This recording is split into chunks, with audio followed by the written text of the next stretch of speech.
हे विंध्य माधव, आप सब सुखों की वर्षा करने वाले मेघ है।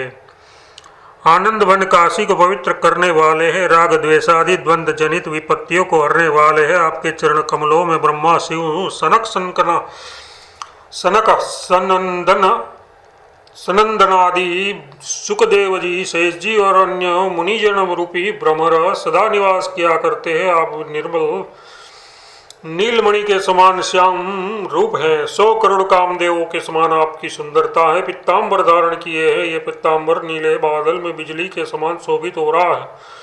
आपके नेत्र लाल कमल के समान है। सुंदर चितवन है। आप भक्तों को सुख देने वाले हैं और स्वभाव से ही करुणा रस से भीगे रहते हैं। आप काल रूपी हाथी को मारने के लिए, सिंह राक्षस रूपी वन के जलाने के लिए, अग्नि और मोह रूपी रात्रि के नाश करने के लिए सूर्य रूप है। चारों भुजाओं से शंख चक्र गदा और पद्म धारण किए हैं। आपके हाथ में श्वेत शंख कमल के ऊपर बैठे हुए राजहंस के समान शोभित हो रहे हैं।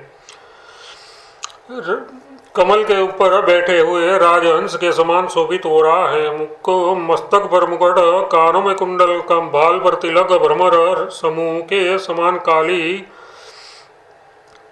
अलके, टेढ़ी भ्रकुटी, सुंदर दांत, होठ और नासिका बड़ी ही सुंदर है। सुंदर कपोल और शंख के समान ग्रीवा, मानो सब सुखों की सीमा है। हे हरे, आपकी मधुर मुस्कान चंद्र किरण और कुमुद कुमूस कुसुम के समान है। आपके हृदय पर नई मंजरियों सहित विशाल वनमाला और सुंदर श्रीवत्स का चिन्ह शोभायमान हो रहा है। आप ब्राह्मणों का समूह आदर करने वाले हैं तथा क्रोध रहित, जन्मा, अपरिमित, पराक्रमी, महान महिमा वाले और अनंत है। आपको धन्य है, धन्य है।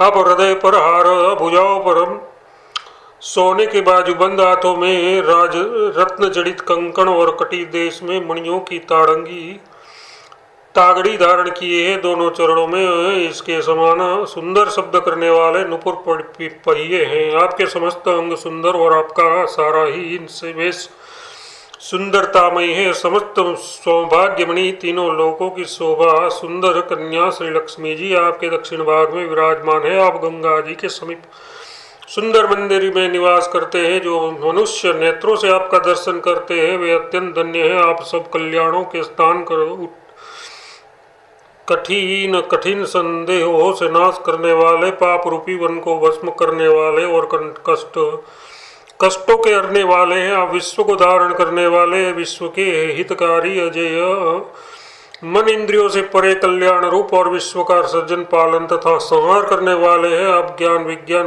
वैराग्य और ऐश्वर्य के भंडार है।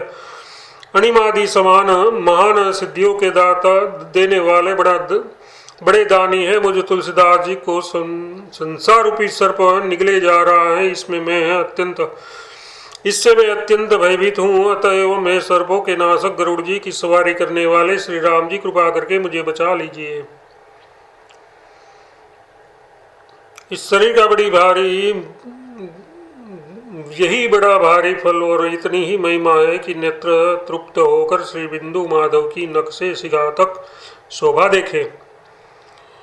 जिनके निर्मल किशोर 16 वर्ष के पुष्ट और सुंदर श्याम शरीर की शोभा असीम है, ऐसा जान पड़ता है। मानो नील कमल, श्याम मेघ, तमाल और नीलमणि ने इन्हीं के शरीर से शोभा प्राप्त की है। जिनके कोमल चरणों में सुंदर वज्र अंकुशादि शुभ चिन्ह है।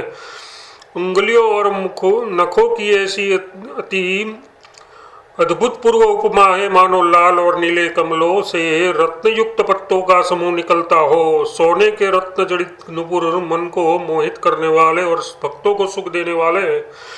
मानो शिव जी के हृदय में अनेक रूप धारण करके भगवान विष्णु सुंदर मंदिर बनाकर वास कर रहे हो। कमरे में जो तागड़ी का सुंदर शब्द हो रहा है वह अनुपम है, उसका वर्णन नहीं हो सकता। फिर भी ऐसा कहा जा सकता है मानो सोने के कमल की सुंदर कलियों में भ्रमरों का सुहावना शब्द गुंजार हो रहा हो। विशाल वृक्षस्थल में भृगु मुनि के चरणों का चित्र अंकित होकर आपके वृक्षस्थल को कोमलता बतला रहा है। कंकण आदि नाना प्रकार के गहने ऐसे सुंदर है मानो ब्रह्मा जी ने मन लगाकर स्वयं अपने हाथों से बनाए। गजमुक्ताओं की माला से बीच में रत्नों की चौकी ऐसी शोभा पा रही है कि उसका वर्णन नहीं हो सकता, पर समझने के लिए यहाँ कहा जाता है मानो नीले मेघ पर तारागणों के मंडल के बीच में नवग्रहों के बैठने का स्थान बनाया हो। भाव यह है कि नीले मेघ के समान भगवान का शरीर है। तारागणों का मंडल गजमुक्ताओं की माला है और उसके बीच में स्थान स्थान पर पहिए हुए रंग बेरंगी रत्न नवरत्नों के बैठने का स्थान है। सर्प के शरीर सदस्य भुजदंडों में कमल, शंख, चक्र और गदा शोभित हो रहे हैं। ग्रीवा सुंदरता की सीमा है और थोड़ी तथा होठों सहित मुक्तों की असीम छवि छा रही है। दांतों की ओर देखकर हीरे, कुंडकलिया और बिजली की चमक चल जाती है। नासिका, नेत्र, कपोल, सुंदर कानों में कुंडल और मुखों मुझे बहुत प्यारी लगती है। सिर पर घुंघरू वाले बाल है, उन पर मुकुट पहने हैं। बाल पर तिलक की बड़ी शोभा हो रही है। उसे समझाकर कहता हूँ मानो बिजली की दो छोटी छोटी रेखाएं अपनी जलता छोड़कर चंद्रमा के मंडल में निवास कर रही हो। शरीर पर निर्मल अनुपम पीताम्बर धारण किए उनकी उपमा हृदय में समाती नहीं, फिर भी कल्पना की जाती है मानो अनेक मणियों के युक्त नीले पर्वत के शिखर पर सोने के समान वस्त्र शोभित हो रहा हो। दक्षिण भाग में प्रेम सहित लक्ष्मी जी विराजमान है। ये ऐसी शोभा पा रही है मानो तमाल वृक्ष के समीप नीला वस्त्र ओढ़े सोने की लता बैठी हो। सैकड़ों सरस्वती, शेष नाग और वेद सब मिलकर इस शोभा का वर्णन करे तो भी पार नहीं पा सकते। फिर भला ये राग द्वेषादि द्वंद्वों में फंसा हुआ मंद बुद्धि तुलसीदास किस प्रकार गाकर इस शोभा का वर्णन कर सकता है।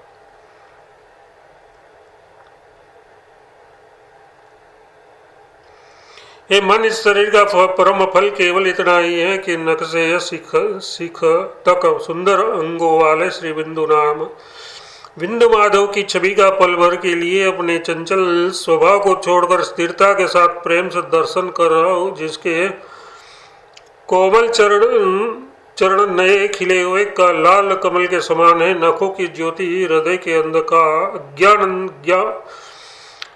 अज्ञान रूप अंधकार को ओढ़ने वाली है। जिन चरणों में वज्र, ध्वजा, जो और कमल आदि की सुंदर रेखा है और अंकुश का चिन्ह मन रूपी हाथी को वश में करने वाला है। पैरों में सोने के रत्न जड़ित नूपुर और कमर में तागड़ी मधुर स्वर से वज्र बज रही है। पेट पर 3 रेखाएं पड़ी है। नाभि सरोवर के समान गहरी है, जहाँ से ब्रह्मा जी सरीखे ज्ञानी उत्पन्न हुए हैं। हृदय पर वनमाला और उनके बीच में मणियों की चौकी अत्यंत शोभायमान है। भृगु जी के चरण का चिन्ह तो चित्त को खींचे लेता है। नीले कमल के फूलों की माला के समान जिनके शरीर का वर्ण है, उन पर पीताम्बर मानव शोभा की वर्षा ही कर रहा है। हाथों में मनोहर कंकण और बाजूबंद है। अंगूठी निराला ही आनंद दे रही है। हाथी की सुंड सदस्य विशाल चारों भुजाओं में शंख, चक्र, गदा और पद्म धारण किए हैं। शंख के समान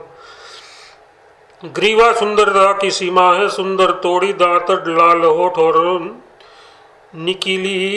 नुकीली नासिका है। नवीन कमल के सदस्य नेत्र, चंद्रमा के समान मुखमंडल और मृदु मुस्कान भक्तों को सुख देने वाली है।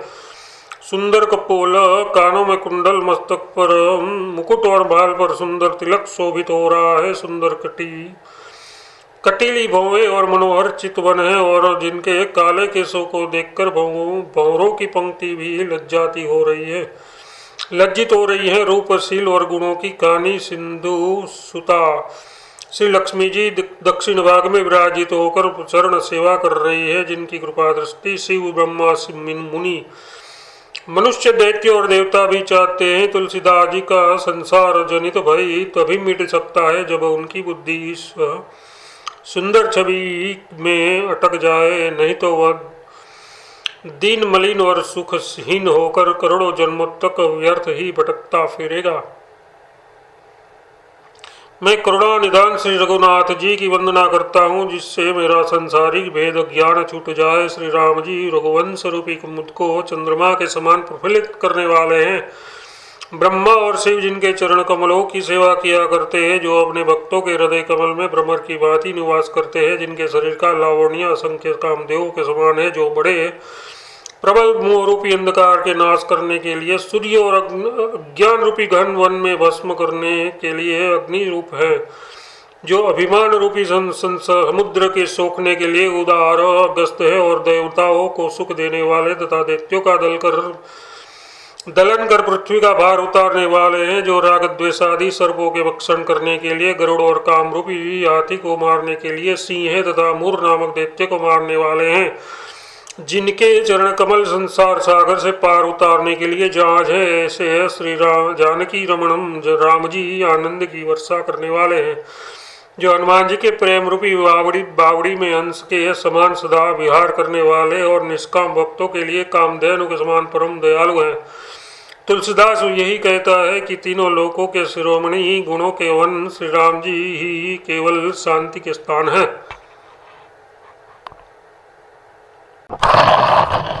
हे जीव तू सदा राम राम में रमा कर, राम राम रट कर और राम राम का जाप किया कर। हे मन तो भी राम नाम में प्रेम रूपी नित्य नवीन मेघ के लिए हट करके पिपिया बन जा। जैसे पपिया कुआं, नदी, तालाब और समुद्र तट के जल की जरासी भी आशा न कर, केवल स्वाति नक्षत्र के जल की एक प्रेम बूंद के लिए प्यासा रहता है। ऐसे ही तू भी और सारे साधनों तथा उनके फलों की आशा न कर, केवल श्री राम नाम के प्रेम रूपी अमृत की बूंद में ही प्रीति कर। पपीहे पर उसका प्रेमी मेघ गरजता है, टाड़ बतलाता है, ओले बरसाता है, वज्रपात करता है। इस प्रकार कठिन से कठिन परीक्षा करके पपीहे के अनन्य प्रेम को पूर्ण रूप से परख कर जब वह इस बात को जान लेता है कि जो जो परीक्षा लेता हूँ त्यों त्यों इस पपीहे का प्रेम अधिकाधिक बढ़ता है, तब उसे स्वाति की बूंद मिलती है। इस प्रकार भगवान की दया से परीक्षा के लिए कैसे ही संकट आकर तुझे विचलित करने की चेष्टा क्यों न करे, तू तो अनन्य मन से श्री राम नाम की ही शरण ग्रहण कर। राम नाम में ही बुद्धि लगा, राम नाम का ही प्रेमी बन। ऐसे राम नाम के आश्रित जितने भक्त हो गए हैं, अभी हैं और आगे होंगे, त्रिलोकी में उन्हीं को बड़ा भाग्यवान समझना चाहिए। ये राम नाम में अनन्य प्रेम करने का एकांगी मार्ग बड़ा ही कठिन है। यदि तू इस मार्ग पर चला जाए तो क्षण क्षण में सांसारिक सुखों की छाया लेने के लिए ठहर कर देर ना करना है। तुलसीदास तेरा भला तो अपनी ही ओर से श्री राम नाम में निरुपधि यथार्थ निष्कपट प्रेम के निभाने से ही होगा। अरे पागल, राम जप राम जप राम जप। इस भयानक संसार रूपी समुद्र से पार उतरने के लिए श्री राम नाम ही अपनी नाव है यथार्थ। इस राम नाम रूपी नाव में बैठकर मनुष्य जब चाहे तभी पार उतर सकता है, क्योंकि ये मनुष्य के अधिकार में है। इसी एक साधन के बल से सब रिद्धि सिद्धियों के साथ ले, क्योंकि योग, संयम और समाधि आदि साधनों को कलिकाल रूपी रोग ने ग्रस लिया है। भला हो, बुरा हो, उल्टा हो, सीधा हो, अंत में सबको एक राम नाम से ही काम पड़ेगा। ये जगत ब्रह्म से आकाश में फले फूले दिखने वाले बगीचे के समान सर्वथा मिथ्या है। धुएं के महलों की भांति क्षण क्षण में दिखने और मिटने वाले इस सांसारिक पदार्थों को देखकर तू भूल मत। जो राम नाम को छोड़कर दूसरे का भरोसा करता है, तुलसीदास, ये उस मूर्ख के समान है जो सामने परोसे हुए भोजन को छोड़कर एक एक कोरे के लिए कुत्ते की तरह घर घर पे मांगता फिरता है। ये जीव सदा अनन्य प्रेम से श्री राम नाम जप कर इस कलिकाल में राम नाम के सिवा वैराग्य, योग, यज्ञ, तप और दान से कुछ भी नहीं हो सकता। शास्त्रों में विधि निषेध रूप से कर्म बतलाए हैं। मेरी इस संपत्ति में श्री राम नाम का स्मरण करना ही सारी विपत्तियों में राजन विधि है, और श्री राम नाम को भूल जाना ही सबसे बढ़कर निषिद्ध कर्म है। राम नाम महामणि है और यह जगत का जाल साफ है, जैसे मणि ले लेने से सांप व्याकुल होकर मर जाता है, इसी प्रकार राम नाम रूपी मणि ले लेने से दुख रूप जगत का जाल आप ही नष्ट प्राय हो जाएगा। अरे ये राम नाम कल्प वृक्ष से ये अर्थ धर्म काम और मोक्ष चारों फल देता है। इस बात को वेद पुराण पंडित और शिवजी महाराज भी कहते हैं। श्री राम प्रेम और परमार्थ यथार्थ भक्ति मुक्ति दोनों का सार है और ये राम नाम इस तुलसीदास जी के तो जीवन का आधार ही है। ये जीव जब तक तू जीव से राम नाम नहीं जपेगा तब तक तू कहीं भी जा तीनों लोक तापों से चलता ही रहेगा। गंगा जी के तीर पर जाने पर भी तू पानी बिना तरस कर दुखी होगा। कल्प वृक्ष के नीचे भी तुझे दरिद्रता सताती रहेगी। जागते सोते और सपने में तुझे कहीं भी सुख नहीं मिलेगा। इस संसार में जन्म जन्म और युग युग में तुझे रोना ही पड़ेगा। जितने ही छूटने के दूसरे उपाय करेगा, राम नाम विमुख होने के कारण उतना ही और कसकर बांधता आ जाएगा। अमृतमय भोजन भी तेरे लिए विष के समान हो जाएगा। हे तुलसी, तुझसे इस दिन को तीनों लोकों और तीनों कालों में एक श्री राम नाम का वैसे ही भरोसा है जैसे मछली को जल का। हे जीव, तू प्रेम पूर्वक राजेश्वर श्री राम के नाम का स्मरण कर। उनका नाम पाथेहीन पथिकों के लिए कलेवा है। जिनका कोई सहायक नहीं है उसका सहायक है। यह राम नाम भाग्यहीन का भाग्य और गुणहीन का गुण है। राम नाम जपने वाले भाग्यहीन और गुणहीन भी परम भाग्यवान और सर्व गुण संपन्न हो जाते हैं। ये गरीबों का सम्मान करने वाला, ग्राहक और दीनों के लिए दयालु दानी है। यह राम नाम कुलहीनों का उच्च कुल राम नाम जपने वाले चंडाल भी सबसे ऊंचे समझे जाते हैं। और लंगड़े लूलों के हाथ पैर तथा अंधों की आंखें हैं। राम नाम जपने वाले संसार मार्ग को सहज ही में लांग जाते हैं। इस सिद्धांत का वेद साक्षी है। वह राम नाम भूखों का माँ बाप और निराधर का आधार है। संसार सागर से पार जाने के लिए यह पुल है और सब सुखों के सारो भगवत प्राप्ति का कारण है। राम नाम के समान पतित पावन दूसरा कोई है कौन है? जिसके स्मरण करने से तुलसी के समान ऊसर भी सुंदर भूमि भक्ति प्रेम रूपी प्रचुर दान की उपजाऊ भूमि बन गया।